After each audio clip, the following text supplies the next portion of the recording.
Deuxième partie de notre émission consacrée au Togo. Mes trois invités sont toujours avec moi, trois avocats. Mais ça montre aussi la richesse intellectuelle de votre pays, le Togo. J'aurais pu faire une émission avec 500 avocats togolais en France. J'en aurais eu autant et même plus. C'est aussi la preuve que votre pays dispose d'une immense richesse intellectuelle. C'est important de le souligner aussi, Maître You, très rapidement.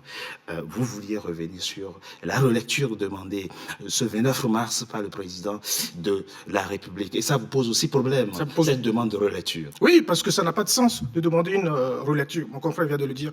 Mais je vais vous renvoyer à l'article 144 dont vient de parler mon confrère. Oui. Le premier alinéa de cet article 44 dit que parce qu'eux, ils sont dans la révision, que l'initiative de la révision constitutionnelle appartient concurremment au président de la République et à 1/5 des députés. Oui. Donc, quand on dit concurremment, c'est les deux. Ça veut dire que le président ne peut pas dire qu'il ne connaît pas le texte, qu'il ne sait pas.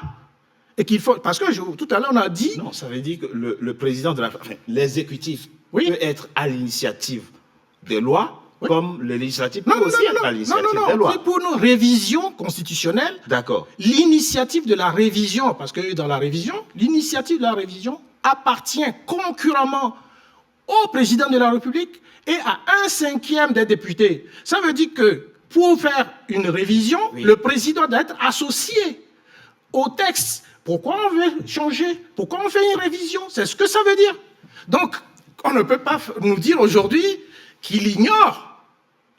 Il ne peut pas le dire. Il n'a pas découvert le projet de réforme sur la table de l'Assemblée nationale. Il est partie prenante de l'Assemblée. Lisez l'article 144 de la Constitution togolaise, vous allez voir. Donc il ne peut pas le découvrir, c'est impossible. Donc aujourd'hui, partir à une relecture, c'est ce qu'a dit mon conseil, mais pour faire quoi? Pour nous dire quoi? Je ne sais pas. Mais excusez-moi la naïveté de ma question. Oui. Le président de la République, il est entouré d'éminents juristes. Il y a même des professeurs de droit parmi les gens qui... Je suppose pour lui. C'est vous qui ne comprenez rien ou c'est eux qui n'ont pas compris? Parce qu'il y a manifestement quelqu'un qui n'a pas compris je pense que c'est l'esprit de la Constitution togolaise. Il n'y a même pas d'interprétation à faire. C'est écrit, noir et blanc. Noir sur blanc. Donc, c'est eux. Parce que je crois sincèrement, M. Togbe, que c'est parce que c'est des gens qui n'ont rien à foutre des textes. Ils marchent sur les textes. Ils en font ce qu'ils veulent. Parce qu'on ne peut pas écrire ça et venir nous faire raconter autre chose. Voilà. Et ils marchent même sur leur propre texte, enfin, leur motif. Parce que dans les motifs, ils ont dit que ce serait pour une plus grande démocratie. Le lendemain, ils vont bloquer des gens qui veulent faire une conférence de presse pour dire qu'ils ne sont pas d'accord avec leur vote. Ça, c'est vrai, ça. Franchement. Il faut le souligner aussi. Et hier, ils ont arrêté des gens de la DMK et d'autres, 9 personnes qui sont en prison parce qu'ils contestent... Non, pas en prison, en garde à vue. Ou bien ils ont été déférés. Non, pas encore. Non, pas encore. Voilà. Pas encore. Et on ne connaît pas les motifs, encore. Ah non, mais est-ce qu'il y a un motif, selon vous? Est-ce qu'il y a un motif? Pourquoi on va arrêter? L'habeas corpus, ce n'est pas aux avocats. Est-ce qu'on peut priver quelqu'un de liberté sans lui dire les raisons pour lesquelles on le prive de liberté? Monsieur Togbe, dans notre Constitution, il dit que quand notre Constitution, c'est pas autre chose, c'est pas le Code pénal, dit que, je crois que c'est l'article 20, que lorsque vous êtes arrêté, on est obligé de vous dire, dans l'immédiat. Bien sûr. Ça n'a pas été fait. Ça n'est pas fait. Donc quand je vous dis qu'on marche sur... Mais je vous dis que même leur propre motif, même ils ne le respectent pas. Donc, qu'est-ce que vous voulez qu'on comprenne? Ils sont en train de nous sortir des choses et le lendemain, ils violent en même temps leurs motifs. Parce qu'on n'a pas le test, hein, mais les motifs, ça a fuité, on a vu les motifs. Et ils font comme s'ils n'avaient jamais été au pouvoir et que c'est des étrangers qui étaient là. Eux, ils découvrent la Lune pour la première fois de leur vie. Mais non, ils nous prennent pour des idiots, c'est tout. Ils prennent le peuple togolais pour des idiots. Maître Azaré, excusez-moi ma question encore une fois. Moi, j'aime qu'on dise les choses clairement. Vous voyez, dans mon émission, il faut dire les choses clairement. Et il faut être droit. Il faut aller droit au but.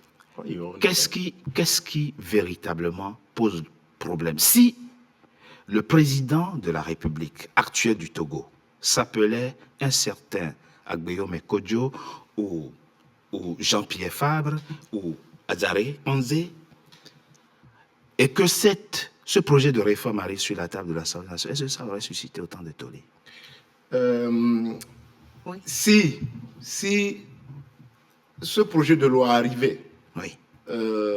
à l'Assemblée nationale, qui était en fin de mandat, donc je résume que si elle adoptait la même procédure, le principe, la problématique allait toujours se poser. Parce que la loi est impersonnelle, elle est d'ordre général. Et ce que nous constatons depuis, je dirais, de 1998 ou 2002, et surtout à partir de 2005, Oui. les lois sont taillées sur mesure. Et actuellement, nous disons que cette loi, effectivement, est taillée sur mesure. Parce que le président de la République, qui rechigne à retirer cette loi afin de demander une seconde lecture, effectivement, on ne peut pas nous dire que cette loi, il n'a pas connaissance, comme l'a dit Maître Alexis ou Maître Songe Balouki. Mais cette loi est taillée clairement sur la mesure de M. Faure-Gnassingbé qui redoute le scrutin présidentiel de 2025. Expliquez clairement aux Togolais je vais l'expliquer. qui vous suivent. Mais ils nous suivent. Mais il faut l'expliquer clairement. On dit, la loi dit, l'actuel président concentre un peu trop de pouvoir. Oui. Le régime parlementaire que vous voulez adopter va permettre de délester le président d'une partie de ce pouvoir qu'on remet au Premier ministre qui va être le chef du parti. conseil. Je vous dis clairement. Vous pensez que le président va devenir Premier ministre? C'est une fuite en avant. C'est possible. C'est vraiment une fuite en avant. Mais qu'est-ce qui l'en empêche? Je pense que c'est une fuite en avant. Pourquoi? Parce que le régime présidentiel ou semi-présidentiel, tel qu'adopté par la Constitution de 1992, n'a jamais été appliqué dans son essence. C'est vrai. La seule application qui a eu lieu, c'est avec le Premier ministre Kofigo. Mais nous avons vu que le Premier ministre Kofigo a été braqué à sa résidence à l'époque. Parce qu'effectivement, le président voulait toujours garder ses prérogatives. À la primature. Exactement. À la primature. Donc, ne venez pas nous dire que ce régime que vous n'avez jamais appliqué n'est pas adapté à nos réalités. Et je voudrais dire, c'est ici que votre question retrouve tout son sens, c'est-à-dire est-ce que le chef de l'État est entouré de personnes, mais il y a des conseillers, il y a des professeurs d'université qui sont sortis pour défendre cette loi et donner les motifs de la révision. Je voudrais en citer 3 et donner les raisons. S'il vous plaît.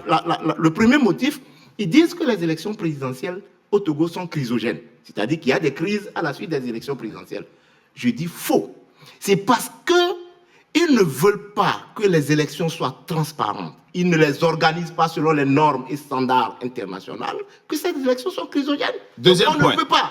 Donc, deuxième point. Oui. Ils disent que les élections sont dispendieuses, c'est-à-dire que les élections coûtent cher. Et c'est ici que je voudrais interpeller sur votre plateau votre confrère Alain Foucault, qui a pris ses valises de la France pour aller débarquer au Togo pour faire... Enfin, pour lui, pour moi, ce n'est pas un journaliste, il est devenu un homme d'affaires. Nous y reviendrons peut-être. Mais pourquoi vous pensez qu'Alain Foucault est devenu un homme d'affaires? Je vais y revenir, parce qu'il a créé son groupe. Je vais y revenir. Okay. Les élections au Togo n'ont jamais été dispendieuses. Les autorités togolaises refusent d'accepter que les partenaires en développement les accompagnent dans l'organisation des élections. Parce que elles ne veulent pas respecter les standards internationaux. Parce que si l'Union européenne finance, l'Union européenne va chercher à avoir ses yeux dedans. D'accord. Donc, pour que l'Union européenne n'ait pas ses yeux dedans, pour que les élections, ils déclarent que les élections soient transparentes, les autorités togolaises ne veulent pas accepter l'accompagnement. Donc, c'est parce qu'ils ne veulent pas que les élections soient transparentes. L'autre chose, et qui moi, me met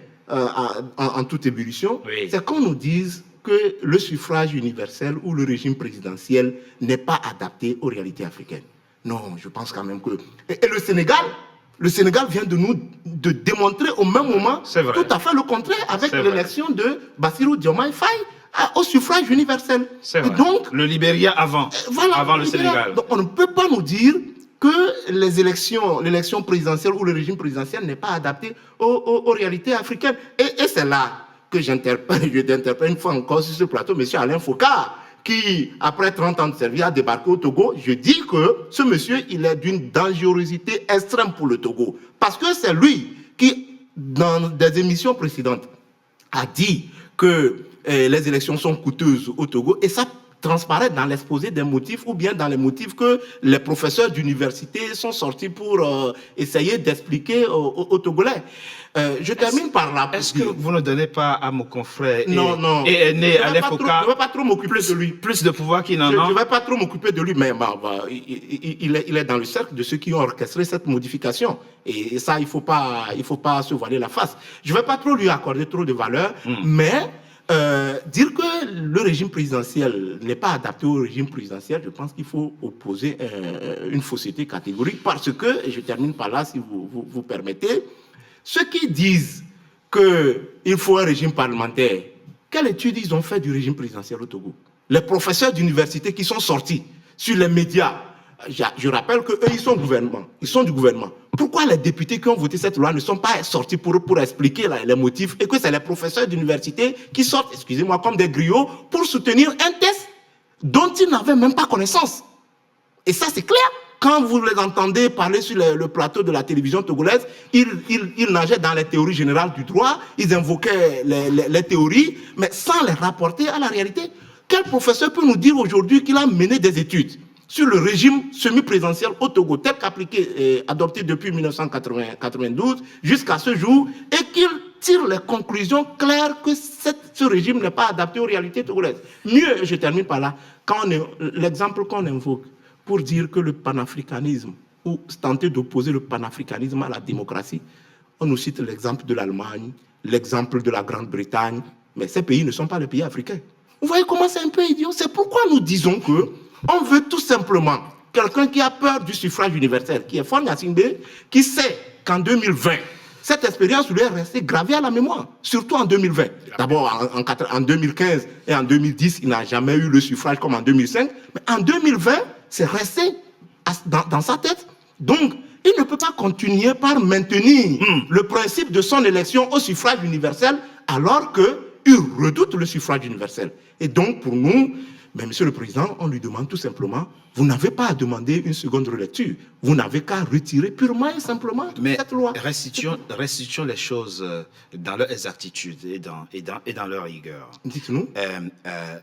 Dans l'exposé des motifs, il n'est pas dit que le présidentialisme n'est pas adapté. Ils ont dit n'est plus adapté au regard de l'expérience politique, du parcours politique. Enfin, moi, je dis les choses telles que elles sont. On n'est pas adapté, mais n'est plus adapté au regard donc des expériences politiques que vous faites depuis l'indépendance. C'est ce qu'ils disent. Moi, je restitue. Ce qu'ils disent, mais je vous ai restitué. Oui. S'ils disent que c'est plus adapté, parce que c'est coûteux, parce que c'est chrysogène. Oui. Mais c'est pourquoi les élections... Ah ça, par contre, c'est ça voudrait dire que les élections n'ont jamais été transparentes. Les élections, les procédures, c'est-à-dire depuis le fichier électoral, l'enrôlement, le recensement électoral, la proclamation des résultats. Vous avez vu la dernière élection? Les États-Unis, le département d'État américain a demandé que les élections soient proclamées bureau de vote par bureau de vote. Ça voudrait dire qu'il y a quelque chose. On a refusé à des organisations de la société civile d'observer les élections. La conférence des évêques du Togo est sortie pour dire qu'il faut le rétablissement des urnes. Je rappelle, et je termine par là, je m'incline devant la mémoire de ces grands hommes, car à la suite de ces élections, Monseigneur Philippe Anokoko-Duro est mort à l'exil. Monsieur Agbeome Kodjo, qui est le vrai gagnant de cette élection, est mort à l'exil. Donc, on ne vient pas nous dire que les élections engendrent des crises, mais ce n'est pas la faute de l'opposition, ce n'est pas la faute du peuple togolais. On peut entendre ce que vous dites, maître, mais est-ce que les États-Unis sont un bon exemple en matière de démocratie électorale? Ce n'est pas très sûr. Quand on considère la notion de grands électeurs et de petits électeurs, alors que tout le monde est censé être, les citoyens sont censés être égaux et one vote, one man, one vote, en matière de démocratie électorale, mais cela n'enlève rien à la pertinence de... Je ne suis pas sûr que vous êtes en train de comparer les États-Unis au Togo. Non, c'est parce que vous avez dit les Américains. Ah bah d'accord, ok. Et maître Malouki, on retient deux choses, au fond, sur la question de la procédure. Qu'est-ce qui vous fait penser aujourd'hui que si on ne procède pas à référendum, la réforme ne va pas passer? Parce qu'avant qu'ils ne mettent leur... Je ne sais même pas quel mot donner à ce qu'ils ont... On va appeler ça comme ça. Faites l'effort d'appeler ça réforme constitutionnelle. Non, ce n'est pas une réforme. Mais c'est pas une réforme constitutionnelle. D'accord. En fait, j'ai l'habitude de donner, je fais beaucoup de lives sur le sujet là. Je ne dors plus à cause de ces histoires. Oui. J'ai l'habitude de dire, voilà, on prend une voiture qu'on apporte chez un garagiste et le garagiste, au lieu de réviser la voiture, change la voiture sans l'accord du propriétaire. C'est ce qu'ils nous ont fait. C'est ça l'allégorie que ça vous inspire. Oui. Évidemment. C'est exactement Oui. ça. Ah ben oui. Révision, c'est pas changement. Ce n'est pas la même chose. Donc, ils n'ont pas fait de révision, ils ont fait un changement. Je suis contre ce changement. Et je le dis tout le temps, il faut qu'on se mobilise. Voilà, pour que ça ne passe pas. Je propose qu'on marque une courte pause. On se retrouve dans quelques instants. D'accord. La troisième Ça ne passera émission.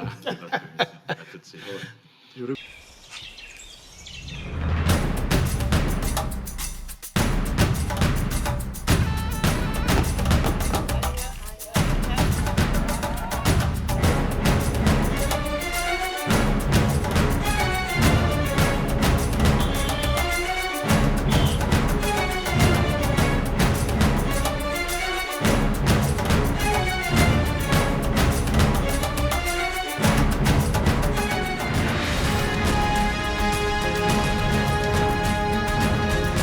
NCA, la nouvelle chaîne africaine.